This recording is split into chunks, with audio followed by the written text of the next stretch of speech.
امریکہ نے ایران میں شہری انفراسٹرکچر پر حملے شروع کر دیے ہیں۔ پلوں، ہوائی اڈوں، ریلوے اسٹیشنز اور بجلی کی تنصیبات پر بمباری کی۔ رات گئے حملوں سے مزید 8 افراد شہید، 20 زخمی ہو گئے۔ حالیہ امریکی حملوں میں شہداء کی تعداد 38 تک جا پہنچی، 400 سے زائد افراد زخمی ہوئے۔ قشم، چاہ بہار اور سیرک مسلسل چھٹی رات اہواز دھماکوں سے لرز اٹھے۔ پاسداران انقلاب نے شہری انفراسٹرکچر پر حملوں کے جواب میں خطے کے 6 ممالک میں امریکی تنصیبات پر بیلسٹک میزائلز اور ڈرونز داغ دیے۔ پہلی بار شام میں امریکی اہداف کو ٹارگٹ کیا گیا۔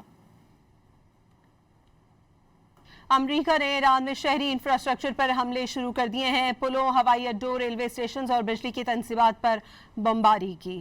رات گئے حملوں سے مزید 8 افراد شہید، 20 زخمی ہو گئے۔